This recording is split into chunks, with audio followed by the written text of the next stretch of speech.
happening. Everyone else kept it on the DL, And this one article I read, the theory was that I'm trying to think how I'm going to say it. Slaves were treated horribly everywhere, but they were not going out in the light of day. So when LaLaurie got caught because she crossed the line wasn't what she was doing. The line was that she exposed it. Yeah, the line was she didn't have it behind closed doors. Exactly. Well, she did. Technically, it was locked, but the fire ruined it. But it was visible. So what they were doing, like the people that were like saying, "Oh, it was terrible," she did, basically were trying to point out her evils and maybe exaggerating her evils to make themselves look better or not have to shine a light on slavery and maybe think maybe we shouldn't do this. So it has a lot to do with the fact that slaves were treated atrociously and no one should own a person to begin with. But when a flashlight is shined on something that's happening and you may be participating in that, you're going to vilify that person to make yourself look better. So you don't have to question the morality of owning a slave. Like, and that's kind of where my brain went with this, is like, these other people at the party, they probably treated their slaves terrible too. Like, probably.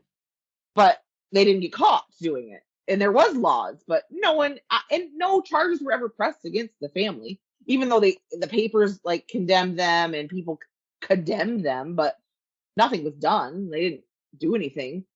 They didn't seize their property, nothing like that. It was sold. So yeah, it's just weird. And also another thing that I questioned, I'm like, okay, so they don't talk much about Dr. LaLaurie at all. And like any of the legends, any of the stuff, really, it's very minimal. But he was the doctor with weird torture stuff. Right. So was he doing experiments on these people? Like medical experiments? Well, there were some things I read that thought maybe he was. And that she was fine with it because she was fine. She wanted to do that too. She wasn't, nothing bothered her. However, they also had this thing where he was trying this zombie powder on them, keeping them in a zombie-like state. I don't know. There's a lot of rumors that spread. Like, how do you know exactly what happened? You don't. You don't. But it's known that she was a bad person. She treated her slave poorly. But again, she had 99.9% people did. So, she's not, like, you can't justify it saying, well, she's a product of her time, because there were people that were alive that time that wouldn't own slaves, that didn't want to own slaves. So it's exactly who you are as a person. It's like the fact that you would treat something else that's living, human, animal, anything, in that fashion tells a lot of who the type of person you are inside your body. Exactly. Exactly. Like, it's just horrifying to think about that you could treat another person that way.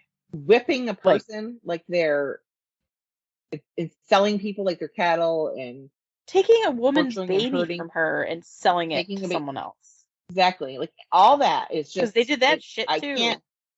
I can't imagine, like, what, I don't care if it was the norm. I don't care if that's what society was built on and how our economy would fall. Like, no, I don't know how you justify that, or how could that be a justification for you to treat a person like nothing?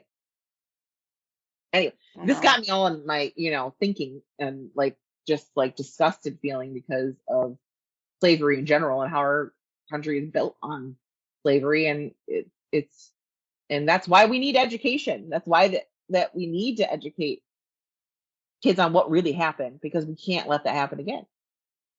No. You have to do better and be better. But honestly, slavery is still happening now in Africa. Like, chocolate is a big, Nestle's is a big, they buy chocolate from farms that use child slave labor in Africa. Yeah. So, like, it's really important for people to buy fair trade chocolate, making sure that the chocolate they're eating, the companies are being responsible. because a lot of conglomerates like Hershey's and Nestle's and Mars, they're buying so much chocolate that they don't look into the background of the plantations where they're buying where the it's chocolate coming from. Yeah. Right. And a lot of them, they're all guilty of it, but like Nestle's right now is the big one because they don't seem to give a shit where the chocolate's coming from as long as they're getting it. Right. And so it's like I myself am trying to be better about trying to not buy products from Nestle's or their affiliates, whether it's a chocolate product or it's Carnation also is by Nestle's. So like I'm trying not to buy Coffee Mate, also owned by Nestle's. Right. So it's one of those things where it might not even necessarily be a chocolate product, but they're benefiting from the sales of it. So. Right. It's like a lot of companies are not going to change unless we as consumers force them to change. Yeah, exactly.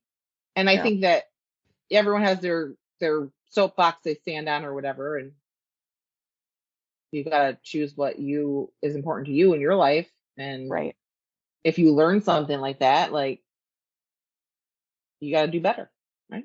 Yeah. But it all everything from slavery to the chocolate industry, everything is all about money and control. Oh, it is. Power of corrupt people, and people with power tend to be corrupt, and money corrupts, and it's a whole vicious cycle. And we're getting real deep today. We are. What time is it? Even as consumers, like we don't think about where our food and where our products are coming from. We just want to get products. We want to get them fast. We want to get them for as cheap as we possibly can. We don't care. Like we don't care if it's a sweatshop in India that's making the cotton clothes that we're wearing, right? That we're buying from like Walmart, or it's not even Walmart. It's Walmart, but it's not just Walmart. It's like high-end stuff that costs a lot of money. Also is still made in the same kind of factories as the cheap stuff. And just because something costs more doesn't necessarily mean that they're being ethical about the manufacturer. In a lot of cases, it's the opposite.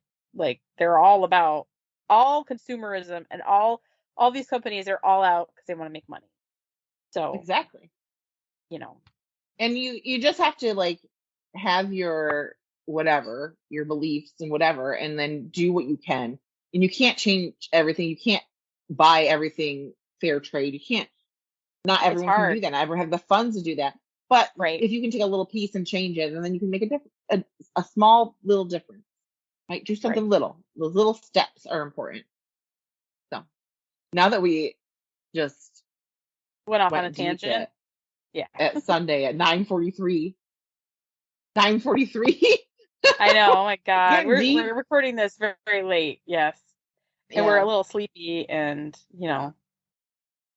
But it really, doing this made me think about just the atrocities that everything happened, and it made me sad today. But the story behind the house is awful, and some people even say like perpetuating the stories that happened there are just used to make money, and that's probably not cool either if you think about it. I don't know. Right. But we can't change the world tonight, Margaret. I know. So make sure that you save the date for the AnchorCon that's coming up August 20th and 21st. We're going to be there. We're going to have a really fun episode to record live. You can see us do that. There's a lot of cool stuff happening. Make sure you like AnchorCon on Facebook so that you can see the things that are going to be there. You can buy a whole weekend ticket, or you can get a day ticket pass, whatever you want.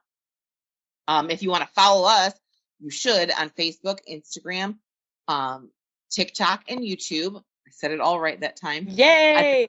Weird, yeah. Yes. And we will keep you up to date on all the new things that happen. And make sure you follow us on your platform of choice that you listen to us on, and rate us, because it helps us push into other people's suggestions, and that's how people can listen. Please rate us. Please, please, please. If you want to reach out to us, whether you want to share a spooky tale or just reach out and say hi, Tell us how we're doing. Give us your opinions. Give us suggestions of things you want us to cover. That would be great too. Our email is thecousinsweird@gmail.com. I think that's it. I think it is.